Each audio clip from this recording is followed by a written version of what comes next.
I blocked her everywhere, deleted the app, changed my number. I told myself that whatever happened that weekend was over the moment I drove away. That was a mistake. Because 3 weeks later, something arrived in my mailbox that didn't have a sender's name. No return address, just my name, written carefully, like whoever wrote it already knew my handwriting. Inside the envelope was a single Polaroid photograph.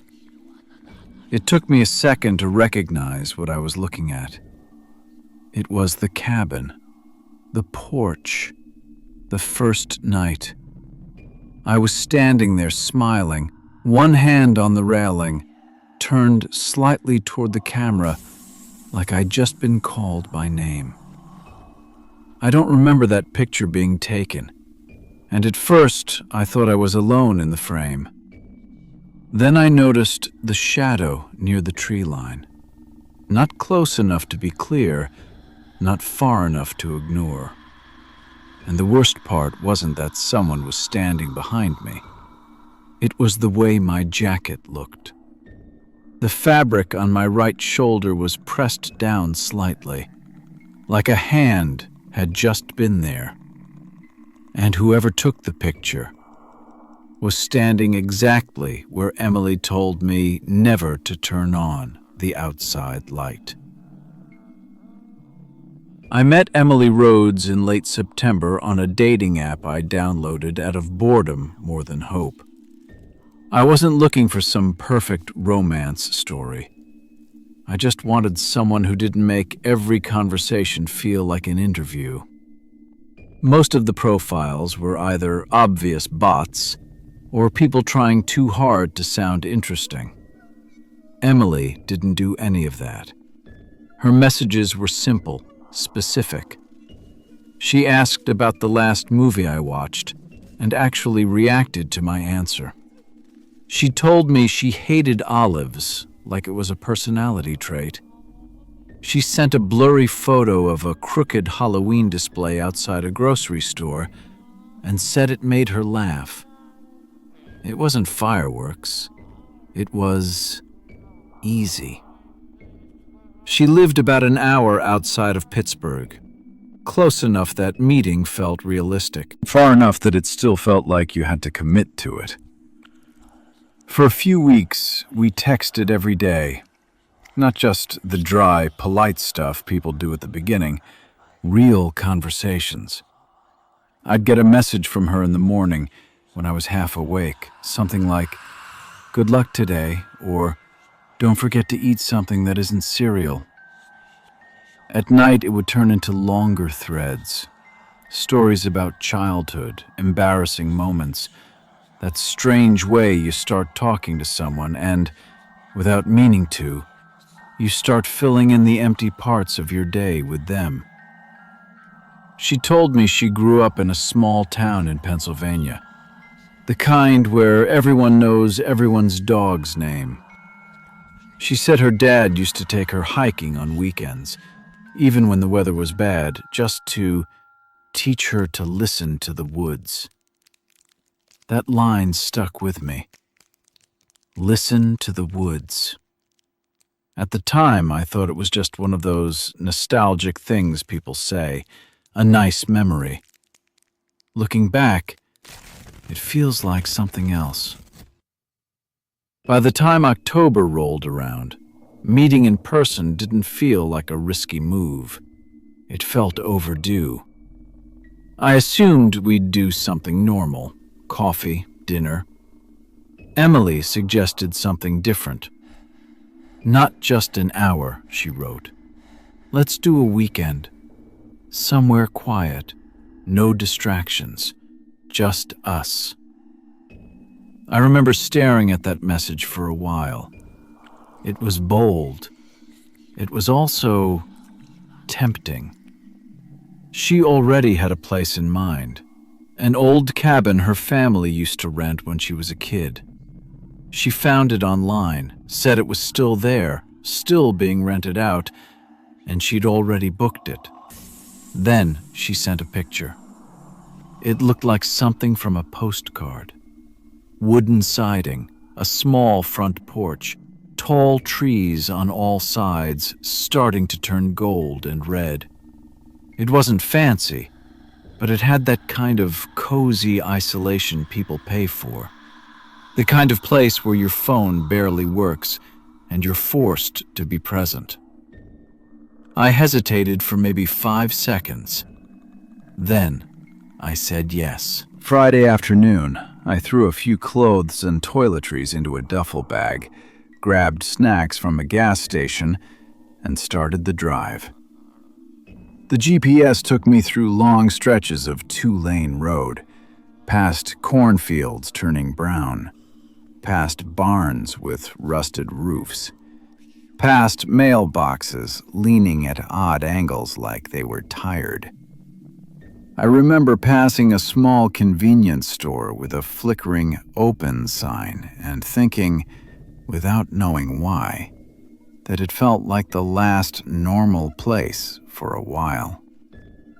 After that, everything became quieter. The road narrowed. The trees got thicker. My phone signal dropped down to 1 bar, then none. I wasn't nervous, not yet. It was the kind of drive that makes you feel like you're stepping out of your life for a weekend, like you're leaving work emails and noisy streets behind. By the time I turned onto the gravel driveway, the sun was low, cutting through the trees in long orange lines. The cabin sat back from the road, half hidden by branches. It looked almost exactly like the picture Emily sent, except for one thing.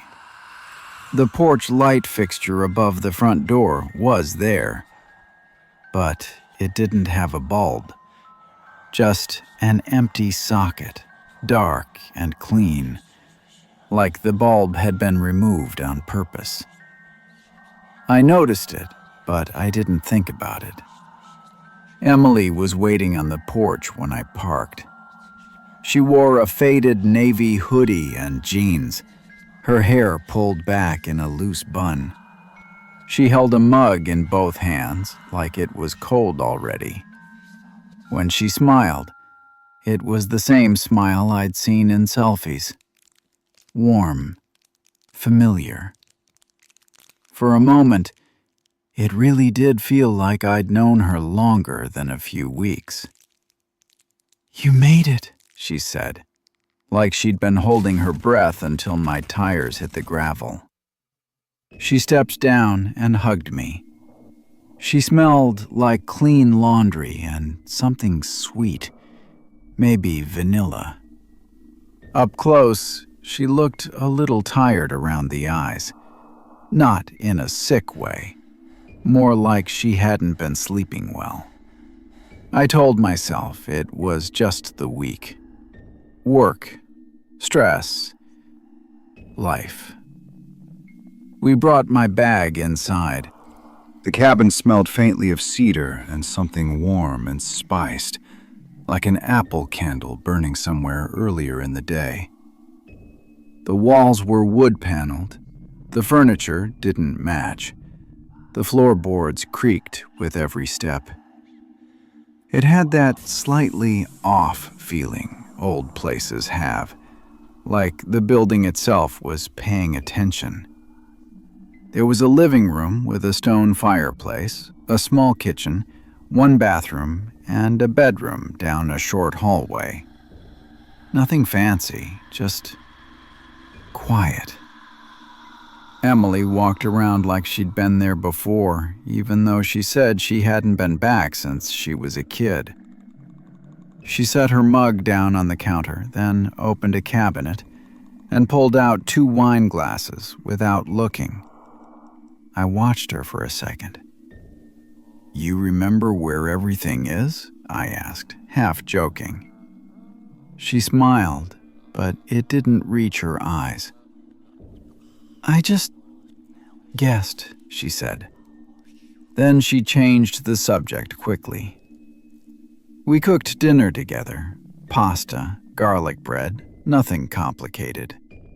We opened a bottle of wine and ate at the small table under a dim overhead light. The windows around us were black mirrors reflecting the room back at us. Every so often, I'd hear a faint creak outside. Probably branches, probably the porch settling. Emily talked a lot, and it helped fill the silence. She told me about a teacher she hated in high school, about her first camera, about the time she got lost on a trail with her dad and pretended she wasn't scared. When she laughed, it sounded real, and when she looked at me, it felt like she was actually seeing me, not just reacting to my words. After dinner, we moved to the couch with blankets and picked a cheesy horror movie from the cabin's small stack of DVDs. An old one, 80s, bad acting, too much fog. Emily made fun of it in the way people do when they like being scared but don't want to admit it. It was easy again, normal. The kind of night you'd look back on later and smile at. Until just after midnight. I was in the middle of talking when Emily's attention shifted. It wasn't dramatic. It was subtle, like something in her peripheral vision had pulled her focus. Her smile faded. Her eyes narrowed slightly. She was looking past me, toward the front window. I followed her gaze, expecting maybe a deer or a raccoon near the porch. But all I saw was darkness.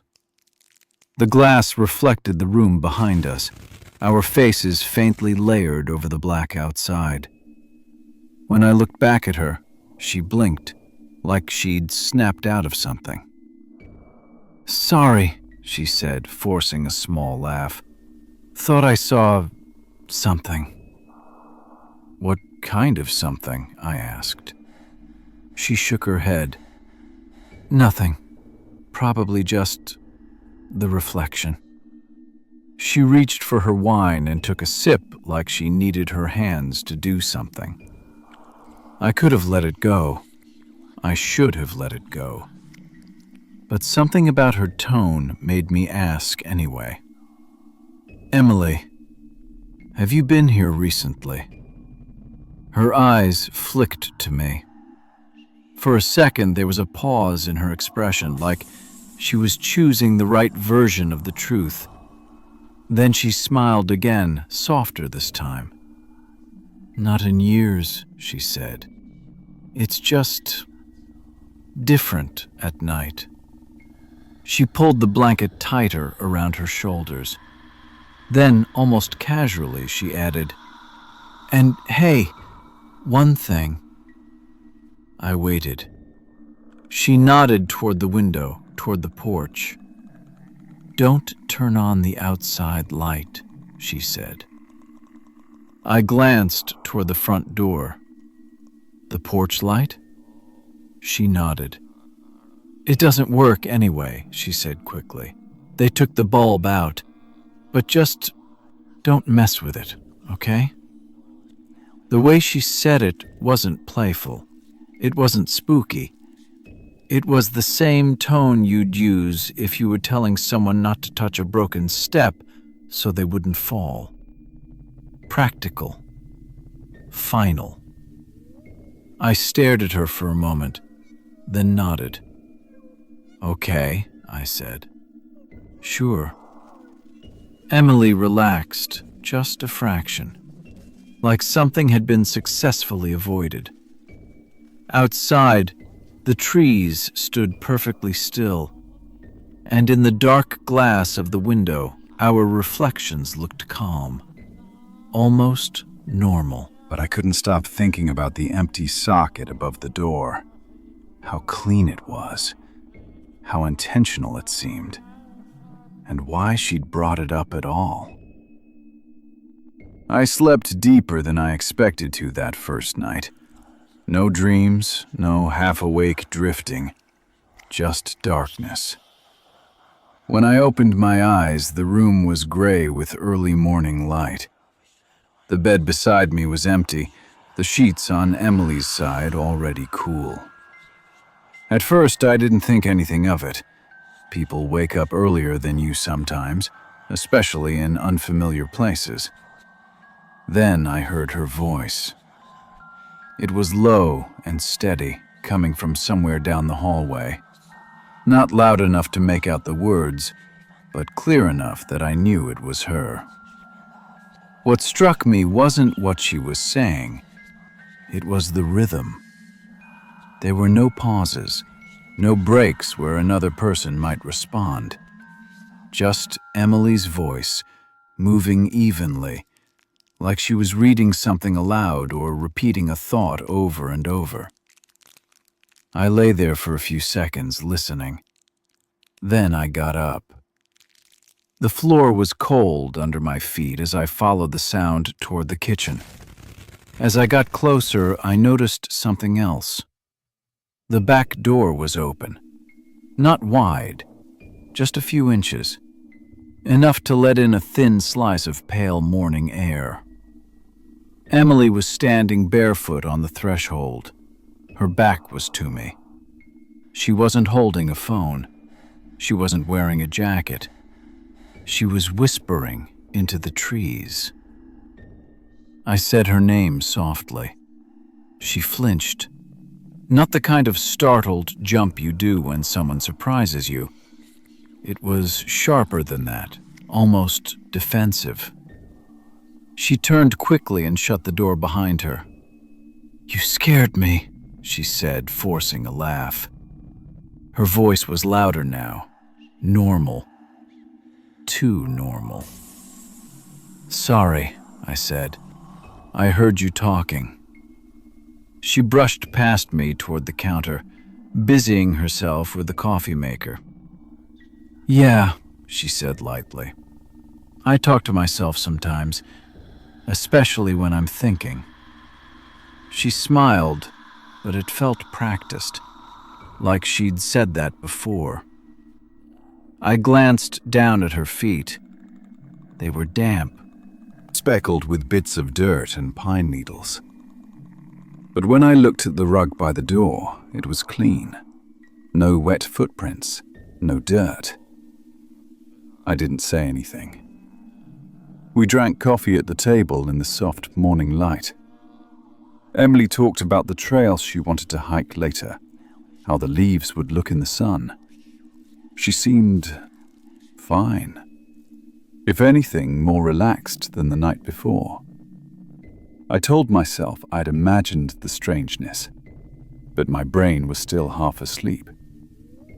After breakfast, we headed out for a hike. The trail started just behind the cabin, marked by a weathered wooden sign with the name barely visible. The forest was thick and quiet, the ground covered in fallen leaves that muffled our steps. At first, it was peaceful. The air smelled like damp earth and pine. Sunlight filtered through the branches in narrow beams. Then I noticed something missing. There were no birds, no distant traffic, no wind in the trees, just the sound of our footsteps. Every so often, Emily would slow down, not stop completely, just hesitate. She'd tilt her head slightly and glance over her shoulder, always toward the same stretch of trees off the trail. When I asked her what she heard, she smiled. "Nothing," she said. "Probably just echoes." But her pace would pick up afterward, like she wanted to put distance between herself and that spot. About halfway through the trail, she said something that stuck with me. "We won't stay out too late tonight," she said casually. "It's better if we're inside before it gets fully dark." "Better how?" I asked.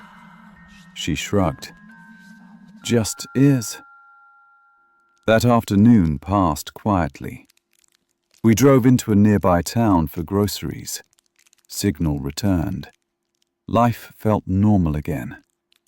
I almost forgot about the morning entirely. Almost. By evening, the air had cooled, and the sky faded into that flat blue-gray that comes before night settles in. We made hot chocolate and played cards at the table. The cabin felt smaller after dark. Cozier, but also more enclosed. Around 10, I noticed Emily checking the windows. Not nervously, methodically. Curtains closed, blinds adjusted. When she reached the front door, she paused. Her hand hovered near the light switch. Then she glanced at me. "Can you make sure that stays off?" she asked, nodding toward the porch light. "Yeah," I said. "You already told me." She exhaled, relieved. "Good." Later, when we went to bed, she fell asleep quickly. I lay awake longer, listening to the quiet. Sometime after midnight, I felt the bed shift slightly. Emily got up slowly, careful not to wake me. I waited until I heard the soft creak of the floorboards moving away. Then I opened my eyes. The bedroom door was open, and from somewhere outside, faint but unmistakable, I heard her voice again. Not loud, not urgent, just steady, and speaking to someone who wasn't answering back. I didn't follow her right away. That's the part that bothers me now. I lay there staring at the dark outline of the doorway, listening to the faint sound of her voice drifting in from outside. It wasn't urgent. It wasn't scared. It sounded focused, like she was concentrating on getting something exactly right. Eventually, I pushed myself out of bed and moved quietly down the hallway. The back door was open again, only a few inches, just like before.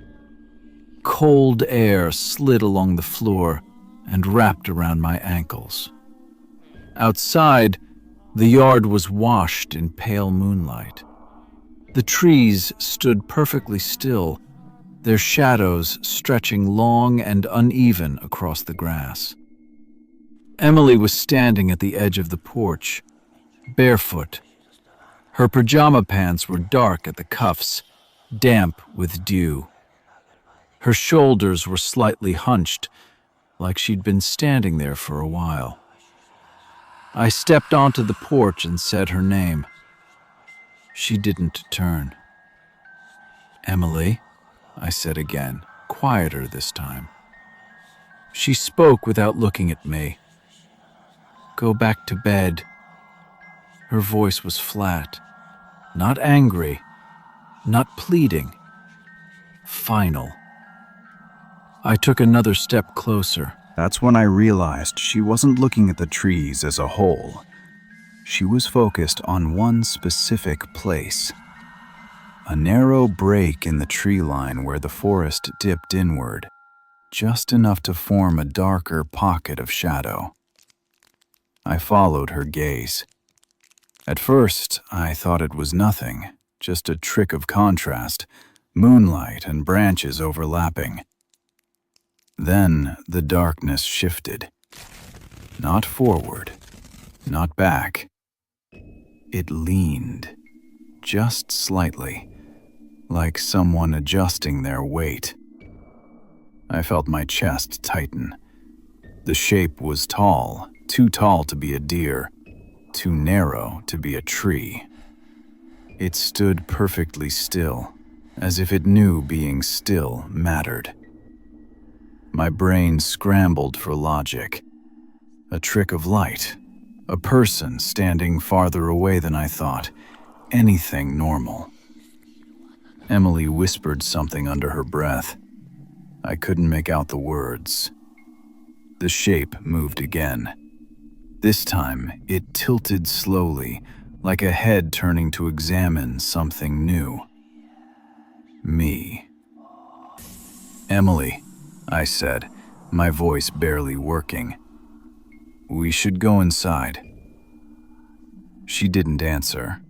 She didn't even blink. The shape raised one arm, not to wave, just enough to let me see it wasn't a branch.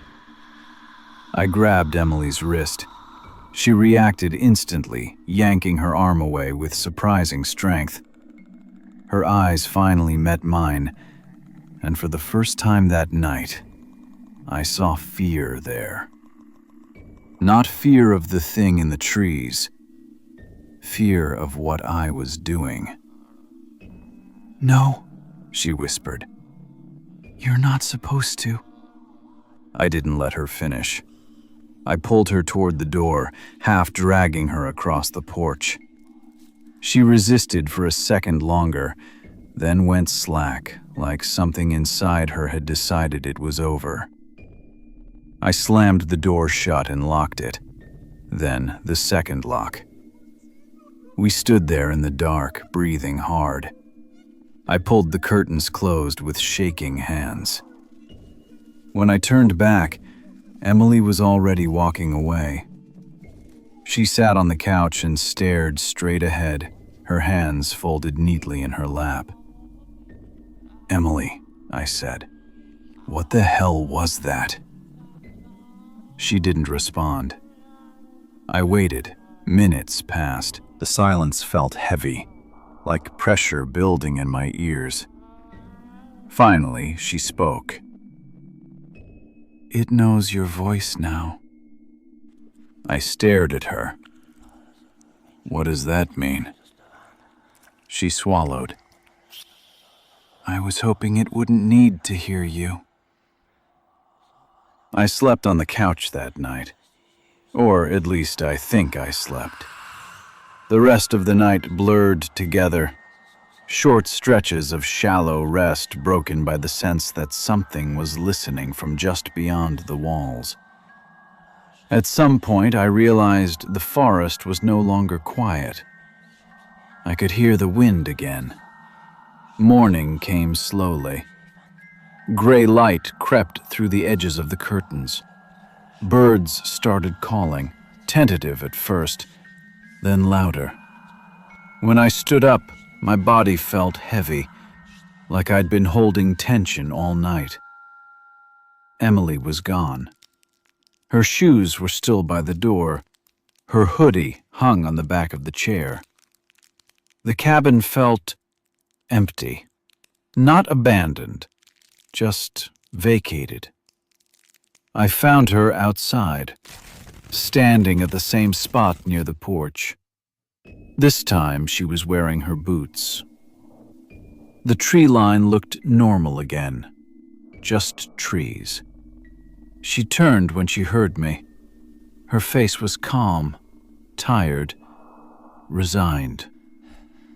"I think you should leave today," she said. I didn't argue. I packed my bag in silence. As I walked past her toward my car, she spoke one last time, quiet enough that I almost missed it. "He wanted to be sure you were real." I drove away without looking back. I didn't stop until I hit the main road. And for a while, I convinced myself that was the end of it. I didn't leave right away. I should have, but there's a strange kind of denial that sets in after a night like that. A need to prove to yourself that you didn't just lose control of reality for a few hours. I stood by the car with my keys in my hand, looking back at the cabin. Emily was still near the porch, not watching me, watching the trees. "Emily," I said. She turned slowly. Her face looked lighter. Not relieved, more like someone who'd finally stopped holding something heavy. "What is it?" I asked. What did you do out there?" She didn't answer at first. Then she said, "I didn't do anything." That was worse. "I grew up coming here," she continued. "My dad brought me every fall. He said places like this remember people, that if you're quiet long enough, they start paying attention." I felt a chill move through me that had nothing to do with the air. "You're talking like it's a person." She shook her head. "No," she said. "It's not." I waited. She hesitated, then added, "But it knows the difference." "Between what and what?" She looked at me then, really looked at me. "Between voices it's heard before," she said, "and new ones." That was the moment something in my chest went hollow. "You brought me here so it could hear me." Her silence was the answer. "I didn't know if it still needed someone," she said quietly. "Sometimes it doesn't. Sometimes it just watches." I took a step back. "You said it wanted to meet me." She nodded. "Meet," she repeated. "Not take." My hands were shaking now. And if I hadn't come inside last night? Emily glanced toward the tree line. "I would have kept talking," she said, "until it was done listening." I didn't ask what done meant. I got in the car. As I started the engine, she stepped closer, stopping just short of the driver's side door. "I'm sorry," she said. And for the first time, I believed her. Then she leaned in slightly and said something I still hear sometimes, late at night, when everything else is quiet. "It knows where you stand now." I pulled out of the driveway and didn't slow down. Not for curves, not for animals.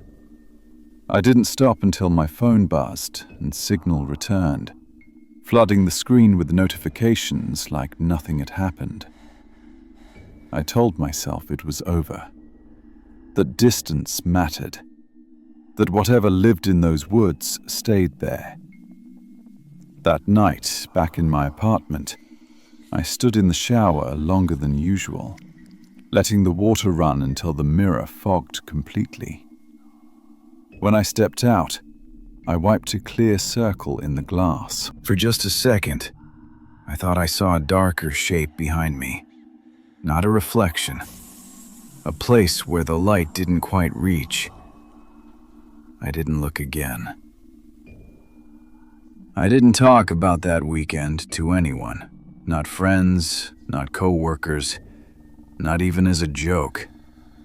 I told people it hadn't worked out, that the drive was nice, the place was quiet, and that was it.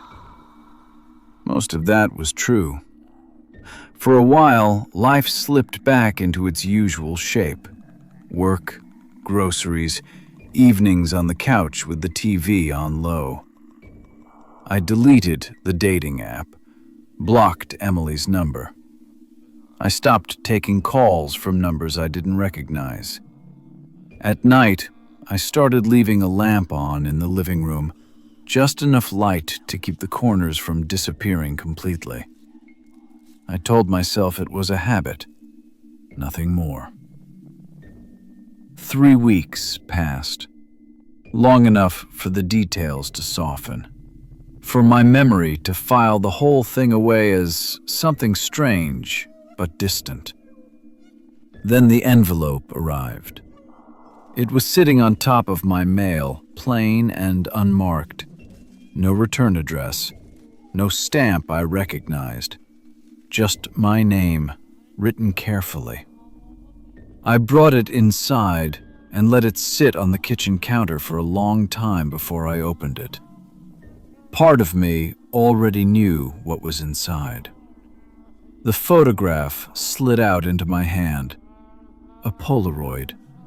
The edges were slightly bent, like it had been handled before. It took me a moment to place the image. The cabin porch, late afternoon light, long shadows stretching across the boards. It was the first night.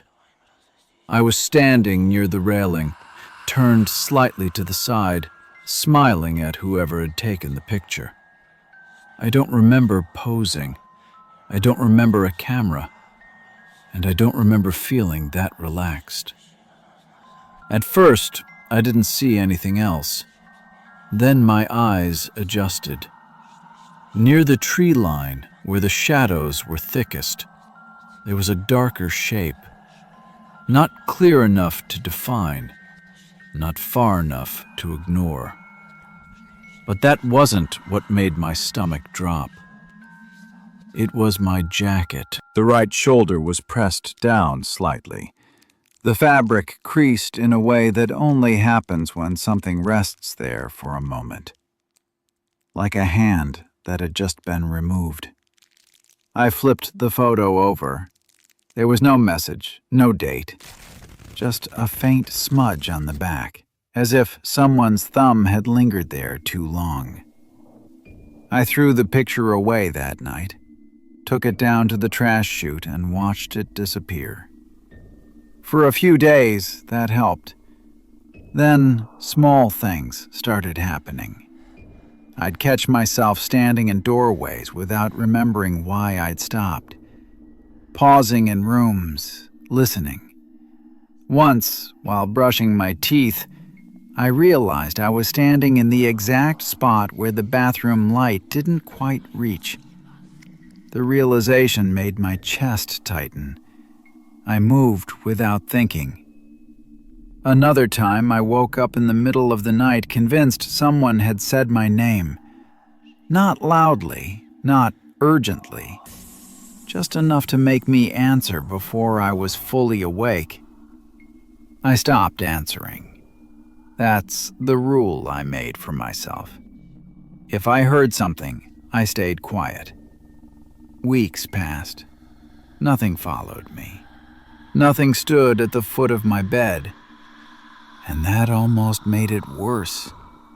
Because sometimes, late at night, when the apartment is completely still, I get the sense that something is waiting for me to speak first, to confirm where I am, where I stand. And every time I reach for a light switch, I remember the empty socket above the cabin door. How clean it was. How intentional. And I leave the light off, just in case it's still listening. Story 2. I don't keep devices with open microphones in my house anymore. No smart speakers, no voice assistants. Nothing that lights up when the room is quiet. People usually laugh when I tell them that. They think I'm joking or being paranoid. I don't explain, because the problem wasn't that the baby monitor picked something up. The problem was that it answered back. It started as a favor. My sister and her husband needed help for a few nights while they were out of town. Nothing dramatic. No emergency, just work travel that overlapped in a way childcare didn't. They lived in a quiet neighborhood about 20 minutes from me. Normal street, normal house. The kind where porch lights come on at the same time every evening and nobody locks their doors during the day. I'd been there dozens of times. I knew the creak on the third stair, the loose handle on the fridge, the way the hallway light flickered if you didn't flip the switch all the way up. Their baby was 6 months old. A good sleeper, they said, rarely cried at night. Mostly just shifted around and made those soft, breathy sounds babies make when they're dreaming. The first night was uneventful. I put the baby down around 7, cleaned the kitchen, and settled on the couch with the monitor propped on the coffee table. It was an older model, no Wi-Fi, no app, just a small screen and a speaker. You could hear the room, you could see the crib. That was it. The manual was still in the drawer, folded and yellowed. I remembered my sister pointing it out once, joking about how, at least this thing can't spy on us. The screen glowed softly in the dark. The baby shifted once, coughed, settled. The sound indicator flickered green, then went still. I watched for a while, then turned the volume down and let the TV play quietly in the background. Sometime after midnight, I noticed the sound indicator light up again. Green, then yellow. I muted the TV and leaned forward. Nothing came through the speaker, no crying, no movement, just silence. I glanced at the screen. The baby was asleep exactly where I had left him, chest rising and falling in that steady rhythm parents learn to watch without thinking. The indicator went dark again. I told myself it was just the monitor picking up static. Old electronics do that. 10 minutes later, it happened again. This time, the light stayed on longer. I picked up the monitor and held it closer, listening. At first, I thought it was interference, a faint hiss, a soft clicking sound. Then I heard breathing. Not the baby's, too slow, too deliberate. I stood up and walked to the nursery. The door was open. The room was dark and still. The baby slept peacefully. No movement, no sound. I stood there longer than I needed to, listening. Nothing.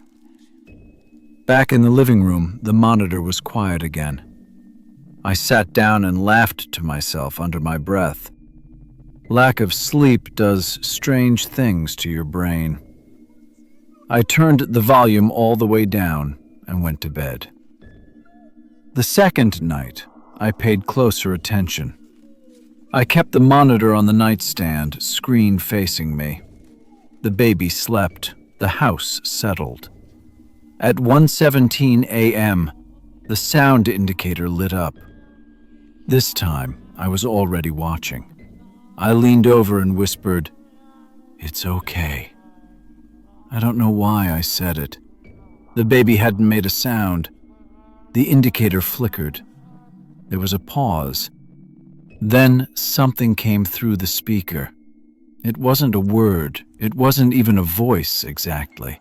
Just a soft exhale, like someone breathing out slowly right against the microphone.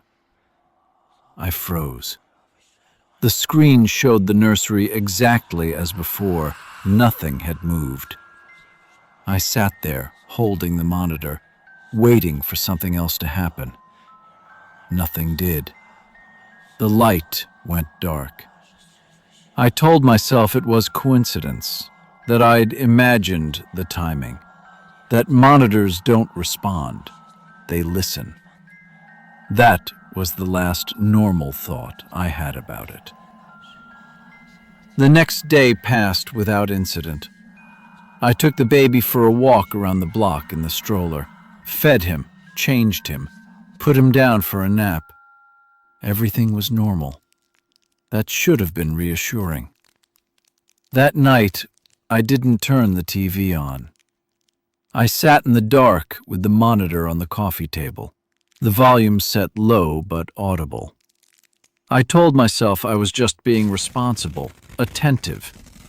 The house felt different after midnight. Not quieter, just more aware. At 12:42 a.m., the sound indicator flickered. Green. Yellow. I didn't move. The screen showed the crib. The baby was still, one arm thrown up near his head. Nothing else. The light went dark. A few minutes passed, then it came back on again.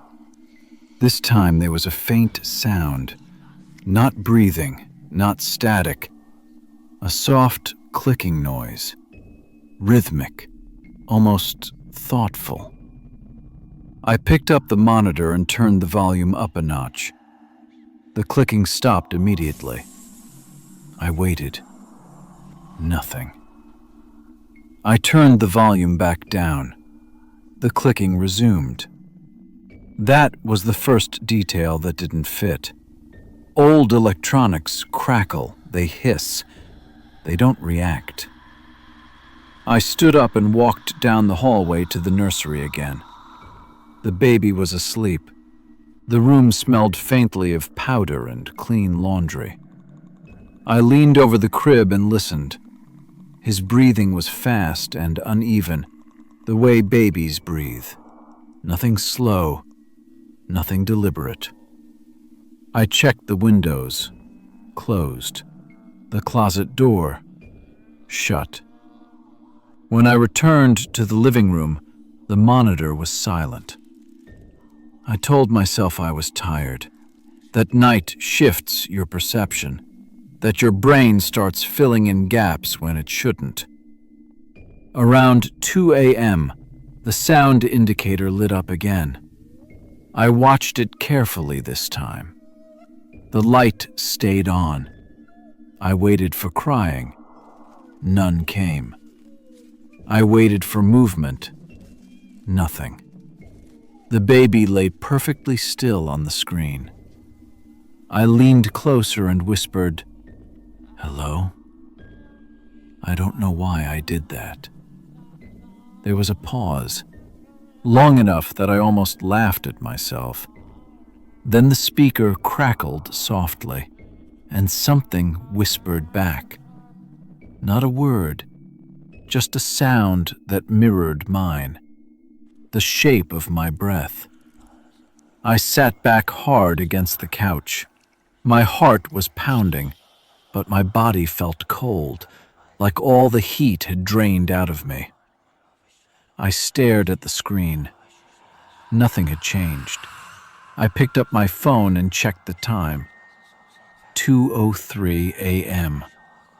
I muted the monitor.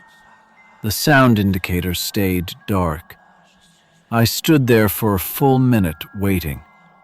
Then, slowly, the indicator lit up again. Muted. Still listening. I turned the monitor off completely. The screen went black. I set it face down on the table and went to bed. I told myself I'd overreacted, that I'd imagined the timing, that I was letting a harmless noise get under my skin.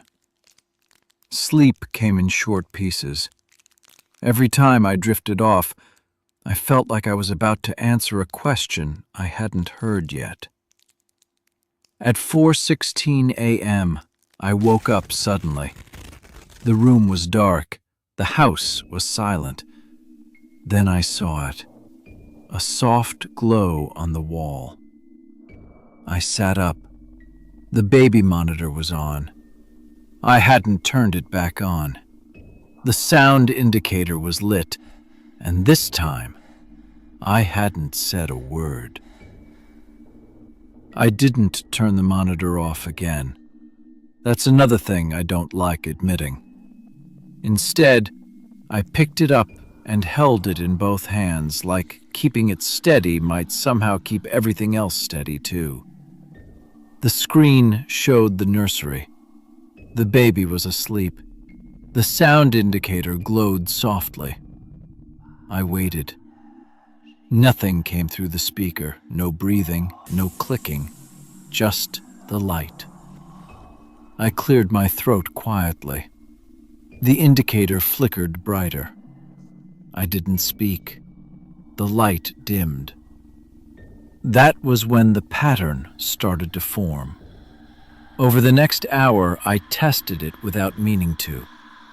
Every time I made a sound shifted on the couch, exhaled sharply, whispered under my breath. The indicator responded. Not instantly. There was always a delay, 2 seconds, sometimes 3, like something was deciding whether it needed to respond at all.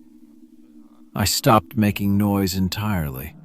I sat still, barely breathing, watching the screen.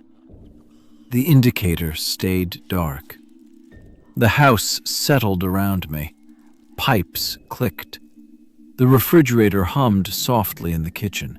Normal sounds. Safe sounds. Eventually, I relaxed enough to speak again. Just one word. Okay. The light came on.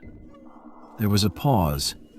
Then the speaker released a sound so quiet I almost missed it.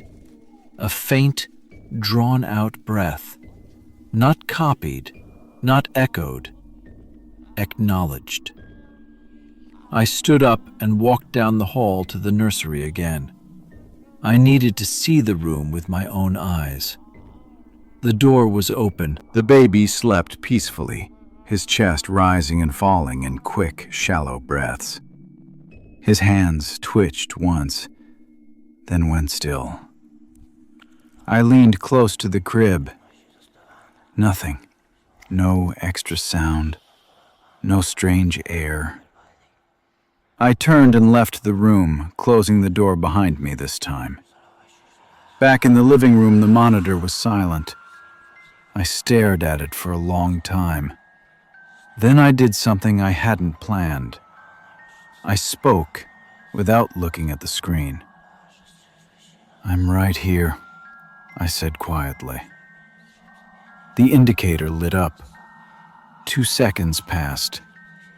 Then the speaker whispered back, "We know."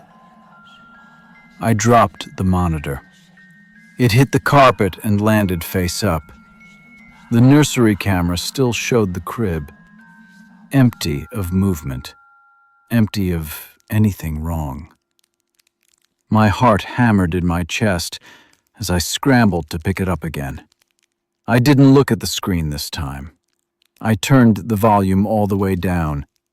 The indicator stayed on. I carried the monitor into the kitchen and set it on the counter, then stepped back. "I'm in the kitchen," I said. The light flared brighter than before. I didn't wait for the response. I unplugged it. The screen went black. The indicator went dark. The house felt heavier without it. Too quiet. I stood there counting my breaths. 1, 2, 3. Then, from somewhere behind me, I heard it. The same slow exhale. Not from the monitor. From the direction of the hallway. I didn't turn around. I didn't speak. I waited. Nothing else happened. After a long minute, I moved. Slowly. I backed toward the hallway, every muscle tight, until I reached the nursery door. I opened it. The baby slept on, untouched. The room was empty. The sound hadn't come from here. I went back to the kitchen. The monitor was still unplugged, but the sound indicator was glowing faintly. I stared at it, my stomach twisting. That was when I understood something I hadn't allowed myself to consider before. It wasn't reacting to the nursery. It wasn't listening to the room. It was waiting for me. I didn't sleep after that. I sat on the edge of the couch with the lights on, the unplugged monitor resting on the kitchen counter like something I didn't want too close but couldn't throw away either. The baby slept through the rest of the night. No crying, no movement. Morning came slowly, gray and ordinary. When my sister called to check in, I told her everything was fine. I didn't mention the monitor.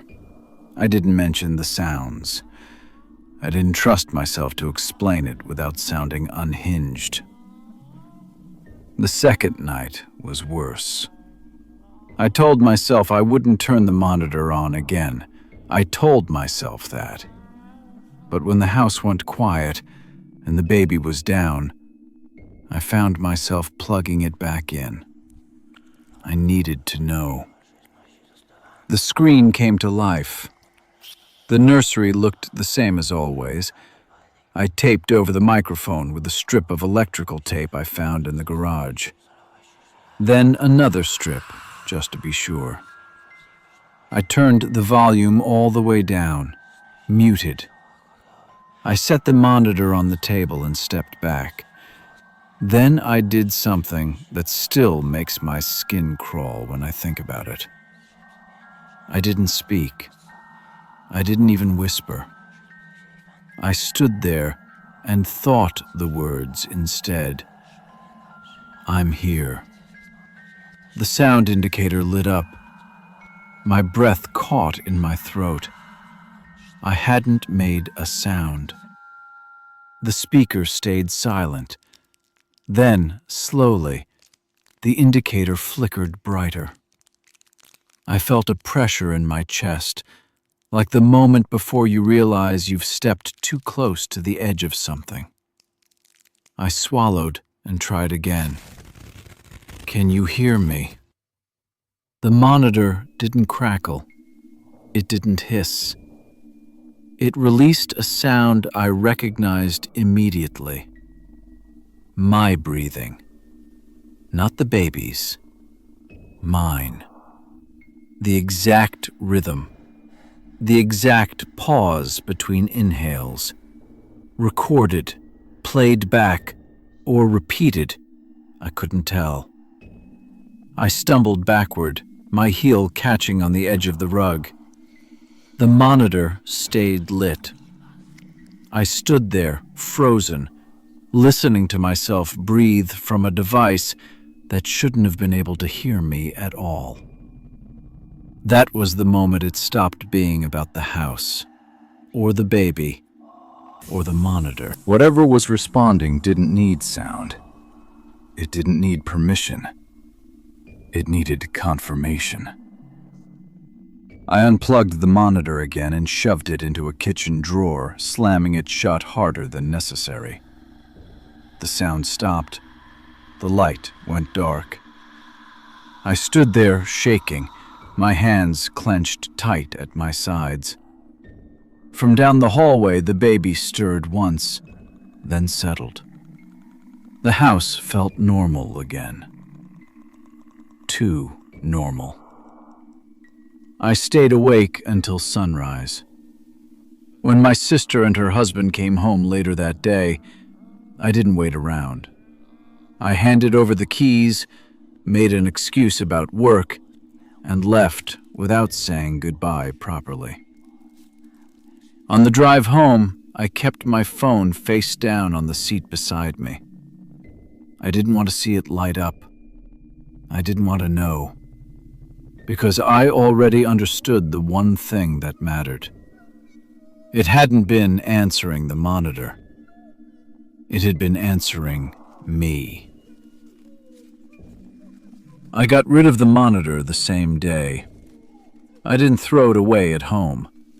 I drove it across town and dropped it into an electronics recycling bin outside a hardware store. I didn't look back after it disappeared through the slot. For a while, that was enough. Life went back to normal in the way it usually does after something you don't talk about.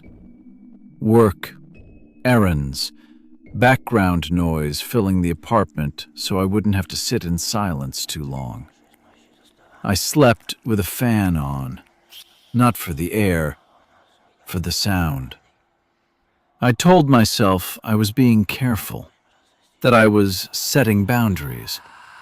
I stopped saying certain things out loud, not consciously at first, I just noticed one night that I'd paused before saying, "I'm here," during a phone call. That I'd changed, "Can you hear me?" to, "Did that come through?" Small edits. They added up. Weeks passed. Nothing followed me home. Nothing waited in corners. That almost convinced me it was over. Then one night, I stayed late at work. The office was mostly empty, the lights dimmed automatically to save power. I sat at my desk answering emails, enjoying the quiet. At some point, I realized the room had gone completely still. No typing, no footsteps, no HVAC hum. Just silence. Then, from somewhere behind me, I saw a small green light reflect off my computer screen. I turned slowly. On the desk behind mine sat a conference speakerphone, one of the older ones, the kind that lights up when it detects sound. The indicator was glowing. I hadn't said anything. I didn't move. I didn't breathe any deeper than I had to. After a few seconds, the light dimmed, then went dark. I packed up my things and left without finishing my emails. Now I pay attention to where I stand when I talk. I keep my voice low. I avoid quiet rooms with active devices. And when something lights up unexpectedly, waiting for me to make a sound, I don't. I've learned that as long as I stay quiet, it doesn't have a reason to answer. And I plan to keep it that way. Story 3. There's a rule about mirrors I didn't know existed. No one ever told me. I didn't read it online or hear it in a story. I learned it by accident. I'm not superstitious. I don't believe mirrors or portals or gateways or anything like that. Before this, a mirror was just a surface to me. Something you glanced at while brushing your teeth or washing your hands. Something you didn't really see unless you were looking for a reason. That's how it was when I moved into the apartment. It wasn't permanent, just a 1-year lease while I figured out my next steps. New city, new routine, nothing dramatic. The place was older but clean. Hardwood floors, thin walls. The kind of building where you hear your neighbors more than you see them. The bathroom was small. Too small, honestly. One narrow window, a sink, and a large mirror that covered almost the entire wall above the counter. It looked older than everything else in the room, framed in dark wood that didn't quite match the rest of the apartment. I noticed it the first night because of how it caught the light. The reflection felt deeper than it should have been. Like the room inside the mirror went back farther than the actual bathroom. I remember thinking it was just the angle. For the first few weeks, nothing happened. I went through my normal routines, morning showers, late nights, standing in front of the mirror half awake, barely registering my own reflection. Sometimes I'd catch myself staring longer than usual, but that wasn't new. Everyone does that. You look at your face and drift a little. Think about things you should be doing, things you didn't say. Nothing ever felt wrong, not at first. The first time I noticed it, I almost missed it. It was late. I'd stayed up longer than I should have, scrolling through my phone on the couch until my eyes started to burn.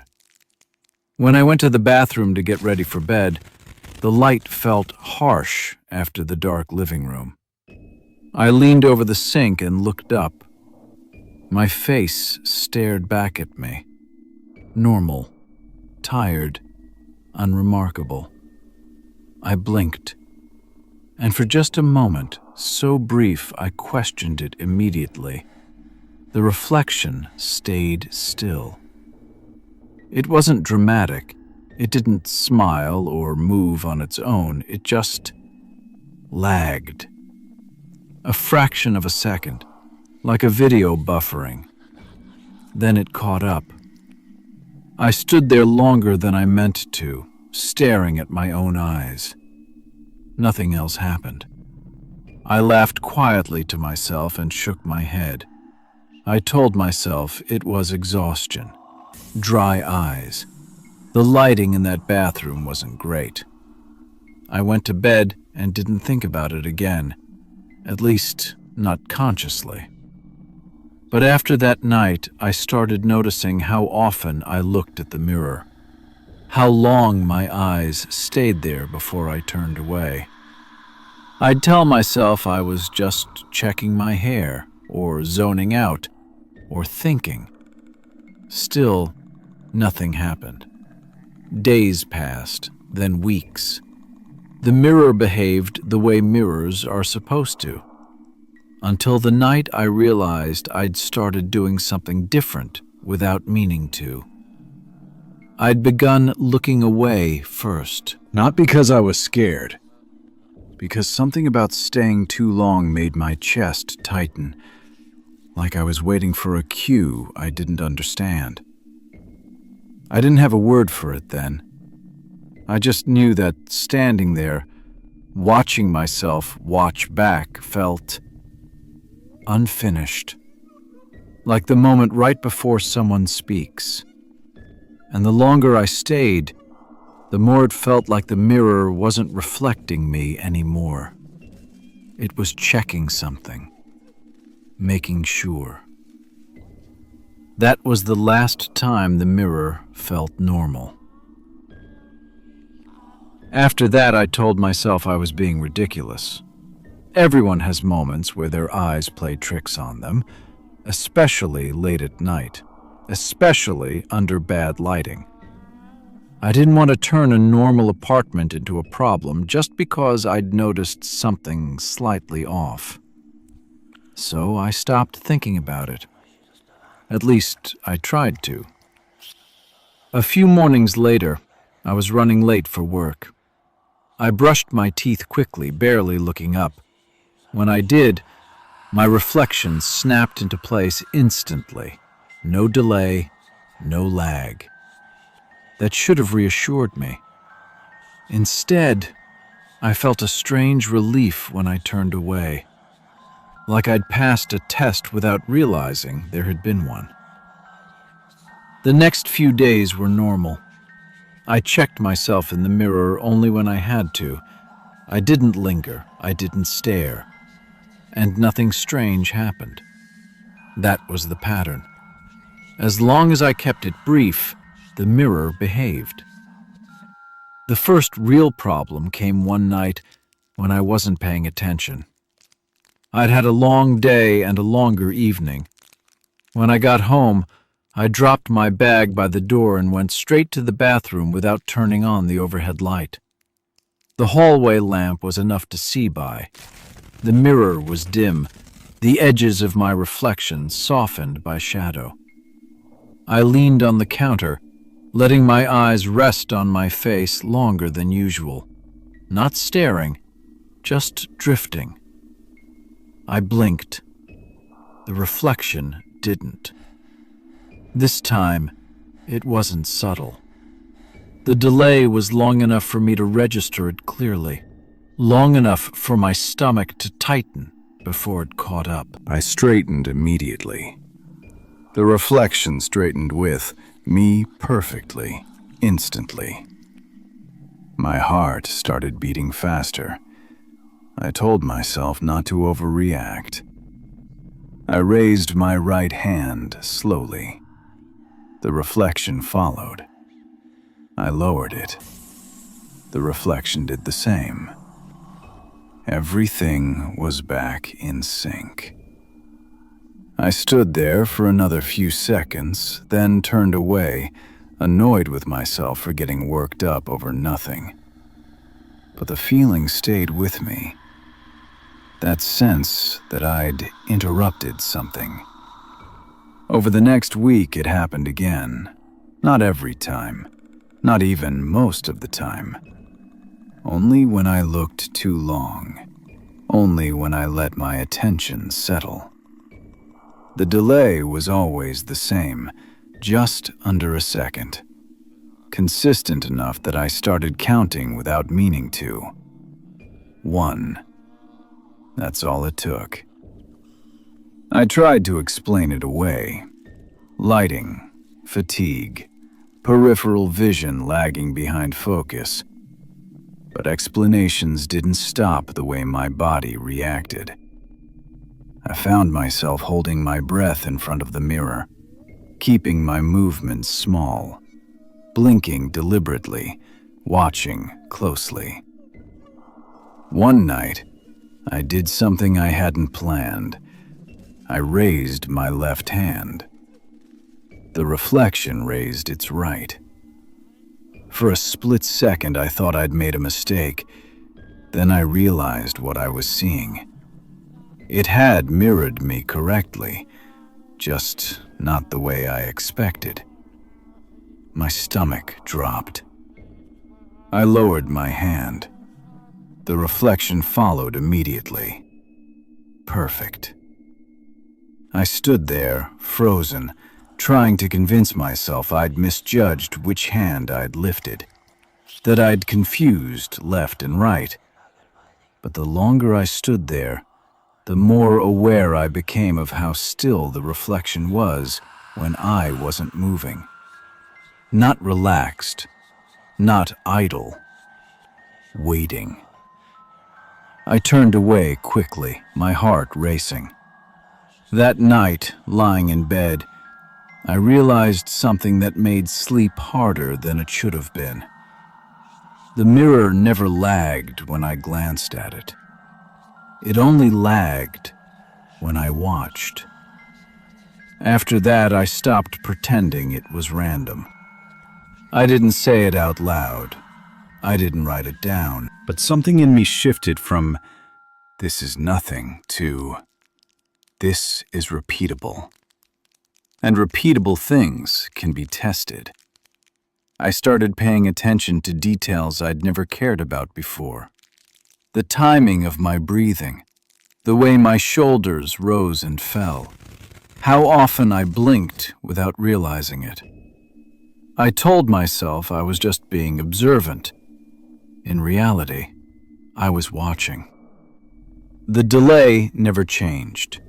It didn't grow longer, it didn't shorten.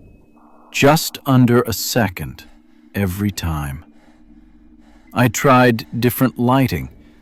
Morning sunlight, harsh overhead bulbs, lamps at night. It didn't matter. The mirror behaved the same way as long as I didn't look too long. As long as I glanced and moved on, everything stayed normal. The moment I lingered, the delay returned. One evening, I stood in front of the mirror with a timer running on my phone, face down on the counter. I didn't look at the screen. I didn't want to know the number. I just counted in my head. 1. I blinked. The reflection stayed still. Then it blinked. I exhaled slowly and felt my pulse in my throat. I raised my hand again, slower this time. The reflection followed. I lowered it. Perfect. I told myself I was done, that I'd pushed it far enough. Then something happened that didn't fit the pattern. I tilted my head slightly to the right. The reflection tilted to the left. Not a mirror reversal, an actual choice. It corrected itself almost immediately, snapping back into sync before I could fully process what I'd seen. I stared at my own face, my mouth dry. "I imagined that," I said quietly. The reflection's lips didn't move. I stepped back from the sink. The reflection stepped back too. But this time, it stopped a fraction of a second closer to the mirror than I did, like it hadn't quite agreed on where the boundary was. I left the bathroom and didn't go back in for the rest of the night. Sleep didn't come easily. Every time I closed my eyes, I pictured myself standing there again, watching for that tiny delay. That pause where something else seemed to take over. The next day, I avoided the mirror entirely. I brushed my teeth without looking up, washed my hands with my eyes on the faucet, used my phone's camera to check my hair before leaving. It worked. Nothing happened. That night, though, I caught my reflection somewhere I wasn't expecting. The dark screen of my television turned off, reflecting the room behind me. I froze. The reflection was faint, distorted by glare, but it was enough. I shifted my weight. The reflection shifted a beat later. The delay was still there. I turned my head away immediately, my chest tight. That was when I realized something else. The mirror wasn't the source. It was just the clearest surface. The reflection didn't need glass. It needed time. And the longer I gave it, the more confident it became.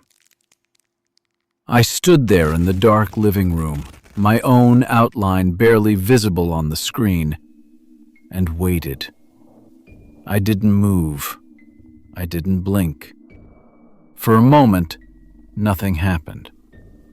Then, in the reflection, my head tilted.